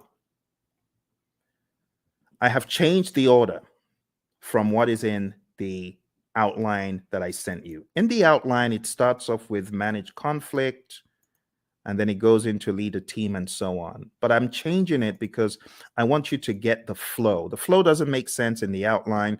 I want you to get more of the flow from a time perspective. So number one, what I want you to think about first is building a team. You build a team, and then you begin to define the team ground rules, do's and don'ts, and acceptable behavior. And then you begin to lead a team. You know, my mentor, John Maxwell, he says a true measure of leadership is influence, nothing more, nothing less. You're going to lead the team to success. You're going to help the team understand what to do on the project. Leadership is all about example as well. The Hersey-Blanchard model is also a very good one to talk about here. If you haven't heard about the Hersey-Blanchard model, this is it. The thesis of the Hersey-Blanchard model is you need to be a situational leader. You can either be in a directing mode, depending on the individual. This is where you give low support and more direction, or in a coaching role, or in a supporting role, giving more support than direction, and in a delegating role where you just know the keys to the kingdom are safe with this dude, this girl, because they've proven themselves time and time again. But you don't always stay in one quadrant. You move around depending on the individual and the circumstance. With someone, you could have a delegating approach, but if you change the environment, you may need to have a more directing approach with that same individual. And that's the general idea. The other thing that you really need to know for your exam is the 5 stages of team development: the forming, storming, norming, performing, and adjourning. This will help you on the questions. There's also subtle lingo used. So when it comes to forming, the team members are independent. When it comes to performing, the team members are interdependent. So you got to understand PMI's lingo when it comes to these. I would say it's worth checking how they discuss the 5 stages of team development, or Tuckman's ladder, Bruce Tuckman's ladder. Also, as part of your journey, know the 10 tenets of servant leadership: listening, empathy, healing, awareness, persuasion, conceptualization, foresight, stewardship, commitment to growth of people, and building community. You already know the PMI isn't going to do this in parrot fashion, but you do need to be very comfortable with the narrative. Also, for the people domain, you need to understand the Thomas Kilmann conflict mode instrument. There's no image of this in the PMBOK guides, any publications from PMI, but you need to realize that you could be somewhere in the middle as far as your approach to conflict, or you could be very forceful to get your way, or you could be in a collaborate or problem solve mode, which means you're assertive about your needs and the other person's needs. You could be in the avoid or withdraw mode, or you could be in the accommodate or smooth mode. The accommodate or smooth means you're more focused on the person's needs than yours. Avoid or withdraw means you don't care about yours or the other person's needs. You just want to escape. And that's okay. But avoid or withdraw is not the end. You could be back. You could be back with some additional backup. It depends. Okay. So there they are again. The Thomas Kilmann conflict mode instrument, PMBOK 6, page 349. If you're in PMBOK 7, it's talked about differently. It's kind of wonky because it kind of went off something else instead of sticking to the Thomas Kilmann conflict mode instrument itself. This is what I would recommend, though, for your exam prep. Okay. So going back, we've talked about 6, 12, and 2. The other things you need to know for your exam: definitely understand how you as a leader should build shared understanding. Then we go to task 5, ensuring team members and stakeholders are adequately trained, which is a no-brainer. Number 13, mentoring relevant stakeholders. Whether you're the scrum master or the project manager, you should mentor. Empower team members and stakeholders. Manage conflict. This is where the whole conflict dialogue now comes in. Number 11, engage and support virtual teams. Understand the concept of the fishbowl window. Number 9, collaborating with stakeholders. Number 7, addressing and removing impediments, obstacles, and blockers. Number 3, supporting team performance through the application of emotional intelligence. Number 14, I beg your pardon, promoting team performance through the application of EI. And number 8, negotiating project agreements. Now, 3 and 14 are very close. Supporting team performance and promoting team performance, they're very similar. Supporting the team means you're there for them, you big them up in a meeting, you don't throw them under the bus.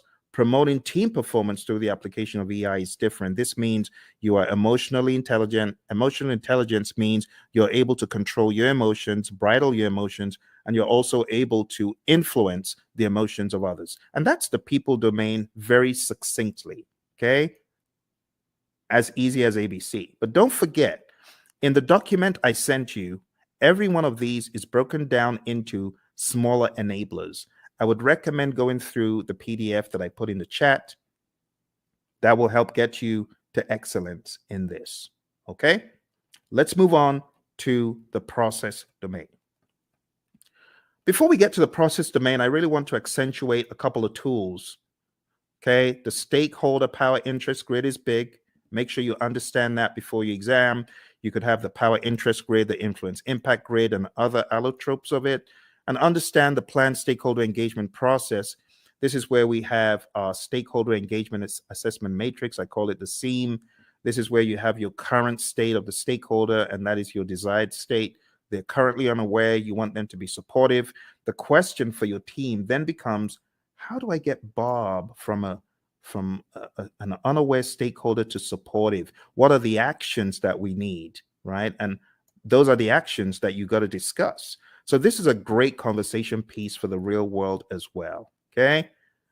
In the task of collaborating with stakeholders, in which process do you build trust and gain support from stakeholders? What do you think? A, B, C, or D? All right. I'll go quick. So the answer to this, my friends, is where you are communicating with the stakeholders and working with them. And therefore, the best answer is manage stakeholder engagement. You won't get questions like that on the exam because those are very prescriptive to process name, but still you could get the process names expanded upon and camouflaged. So you do need to know what you're doing in each process. Here's another one. On your agile project, when facilitating a meeting with stakeholders, it is critical to do what? Is it hold the meeting in person? Is it develop and distribute an agenda prior to the meeting? Is it bring snacks? Or is it use technology to record the meeting so you can reference as needed? What do you think? Which one is more agile than the others? Which one makes sense? Okay, so which one is critical? In which one would the meeting sink if you didn't do it? Think about it. It's like a trick question. But you're not required to hold meetings in person in the world of Agile. You don't have to bring snacks and you don't have to record, but it would make sense. For example, if you're holding a retrospective, it would make sense for you to have an agenda and for you to share that. Okay. So this is an example of how, oh, looks a little bit difficult. Am I in the world of predictive? Or mine, it sounds a little bit predictive in the answers, but it says agile. So you got to be ready to face things like that. All right, let's move into the next domain, which is process. Okay. As usual, we have our roadmap, and these are the things we've just talked about. So I'll be very quick. Number one is actually task 13. So this is where you determine the appropriate methodology, the methods, the practices. Are we going to be agile, predictive, or something else? Then you got to establish a project governance structure for rules and regulations and how things work. And then number 9 is pretty much integration. You got to integrate project planning activities. Number 17 is plan and manage project or phase closure, pretty much close project or phase, which we've already looked at today. Number 8, plan and manage scope. Number 6, plan and manage schedule. Number 5, plan and manage budget and resources. So at a high level, number 8 is really scope management that we looked at. Number 6 is schedule management. And number 5 is budget and resources. I'm sorry, it's a little bit obscured because of the color on the screen. Number 7, plan and manage quality of products or deliverables. That's quality as a knowledge area. And all of these also double in the world of agile. Don't forget. Number 3, assess and manage risks. We've taken a look at that. Number 12, procurement management, pretty much. Number 1, execute the project. Now we can execute the project. After you've done all that planning, now you execute with urgency to deliver business value. Number 16, ensure knowledge transfer for project continuity. Make sure that you're transferring the knowledge, because if that person leaves, what's going to happen? That needs to be your question. All right, manage project issues, have an issue log. Make sure you chase those impediments as vehemently as possible before they eat you alive. So we talk about impediments, obstacles, and blockers. So the question is, what is the difference between an impediment, an obstacle, or a blocker? And the answer is an impediment slows you down. An obstacle is in the way. Now you can go around it, you can go over it, but when it comes to a blocker, you're stuck in your tracks. You're stopped. That's really bad. They're all bad, but blockers are the worst because they just stop you in your tracks. You can't move. When we talk about managing project issues in the world of predictive, all of those things are in your issue log. You got to go after them. Manage project changes just means manage changes using your change management plan. Your configuration management plan must also be considered. This is manage project artifacts. 3 artifacts in Agile. Who remembers?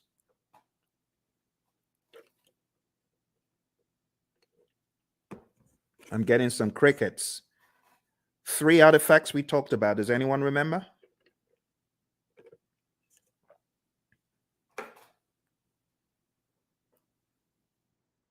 Hello? Everyone's quiet. Okay, I don't bite.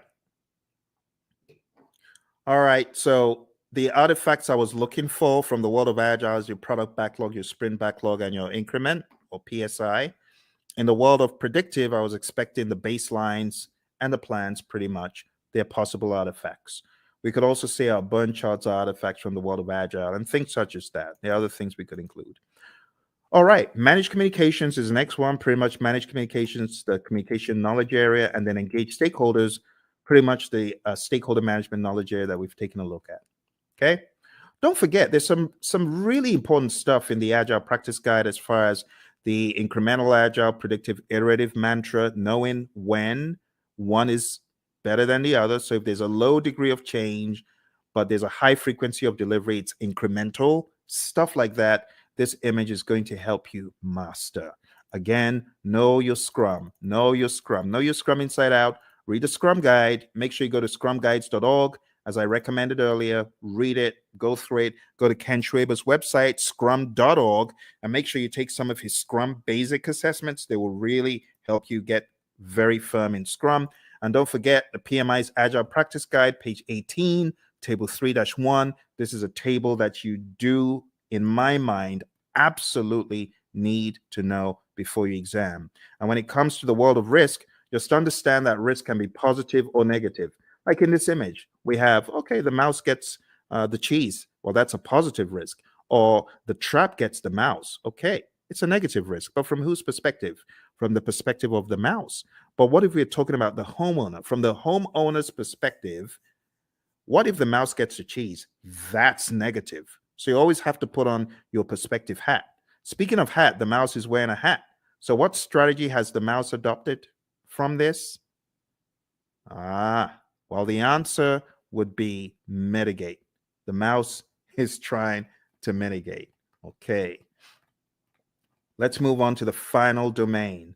The final domain in this narrative, my friends, is a business domain. And in the business domain, we have 4 tasks. Number 1, plan and manage project compliance. Make sure that you are complying. Do not comply, because not complying could be bad. We're going to hear from our buddy Roy very quickly here. He's going to share an agile perspective of compliance. Let's hear what Roy has to say. So Roy, is this a good word in agile space? Well, maybe it's a necessary word.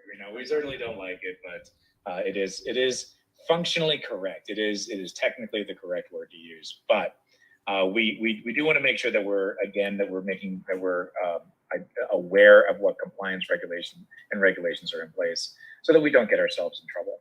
But I also want to stress that there are actually times when we might intentionally decide not to be in compliance. I've done a lot of work in the finance space, insurance space, and sometimes they're actually having those conversations of, okay, there's a new regulation that just came down the pike. Is it cheaper for us, for at least for right now, to go do that and go make sure that we are compliant, or should we just pay the fees for a period of time and do that work later? So those discussions they're valid discussions, especially when no one's being hurt. It's not about that. It's more about this regulation. We just can't get to it right now. It's going to cost us more to do it now versus later. So there's sometimes those discussions happen, but those things are planned. They're understood. There are lots of discussions. Same basic needs, in an agile project as you would in a traditional project. It doesn't really change that much. But again, the difference is how we do it. We make sure that the teams are very aware of the compliance and regulatory needs, and that they understand them very clearly, so that we don't necessarily have to do reviews to identify compliance. We are encouraging the teams to be compliant always. That's a big difference. All right, good words from our buddy Roy. And like I said, if you want more of Roy and I's training coaching, going down to hpmexam.com, we have tens and tens of hours of both of us going back and forth talking about this stuff over and over again. You could go on to tinyurl.com/ElitePMP. You'll be able to join the Udemy course where we have PMBOK 7. We just go to town on PMBOK 7, and you can watch all of those videos there. All right, moving on. Let's go back, and we're talking about business domain. Next thing is evaluate and deliver project benefits and value.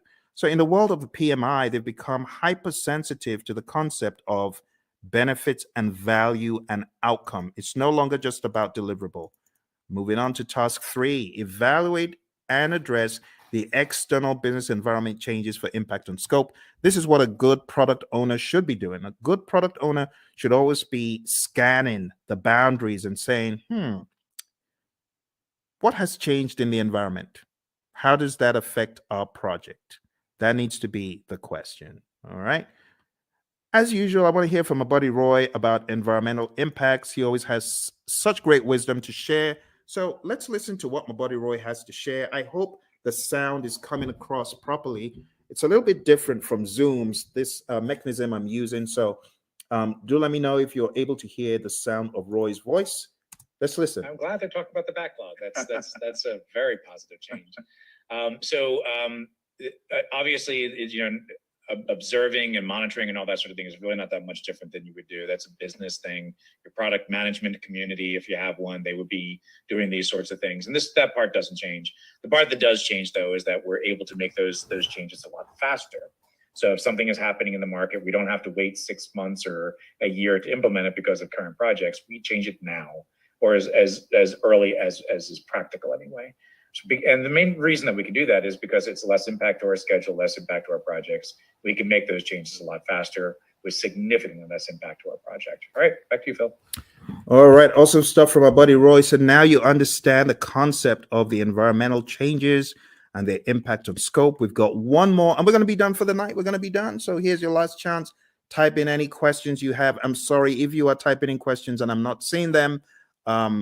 This is a different platform, so even though it's live, I am unable to see if you have chatted in anything. It's not coming through. You might want to go to LinkedIn and try, because a few moments ago, Lawan was chatting in and it did work for her on LinkedIn. So if you're typing in and it's not working, I am sorry. All right, let's go on to the final one, and it's support organizational change. And you as a project manager, this is your job. Your job is to support organizational change.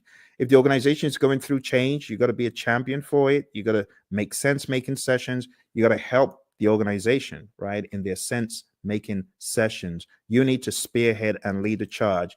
As it says here in what we have in 3.4, it says assess the organizational culture. That's number one. Number two, evaluate the impact of the organizational change to your project.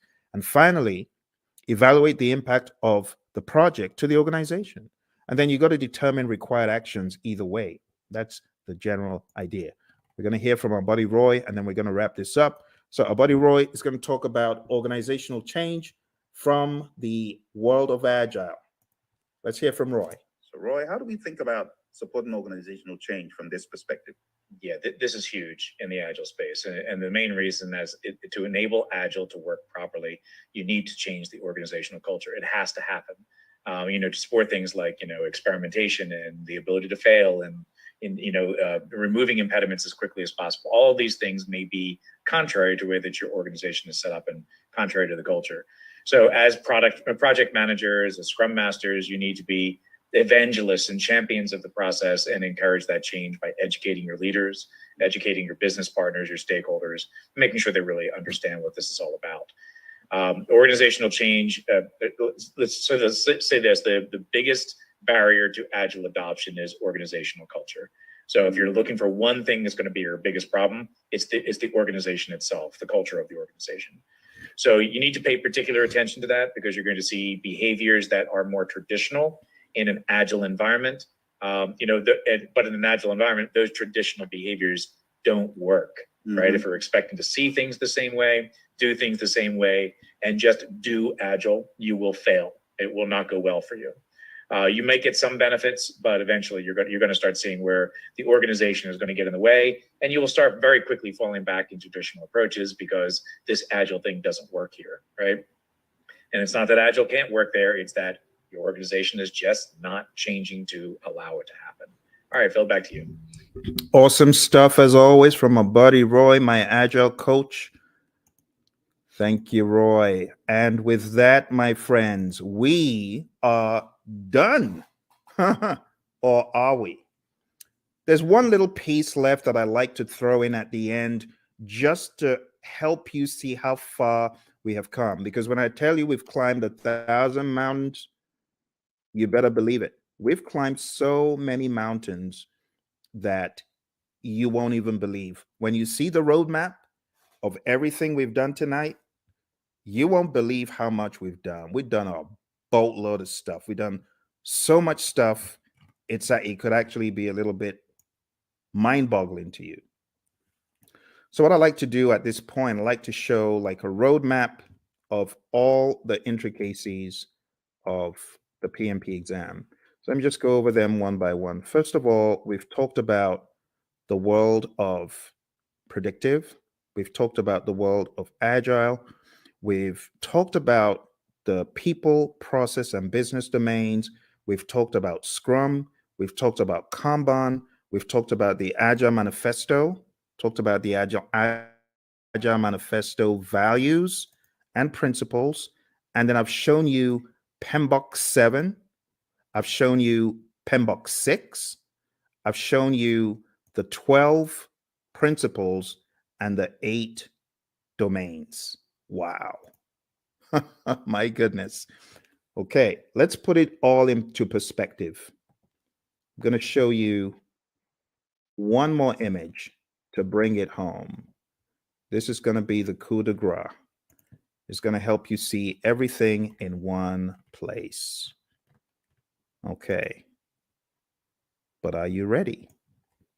I hope you are. This is going to go pretty deep. Let's take a look. I call this the PMP mind map. PMP mind map. And this mind map encapsulates the entire journey. I think at the end of it, you'll probably appreciate all the work you have been doing, actually. All the work you've been doing to succeed on your PMP, you're going to see it come to light here. All right. Here we go.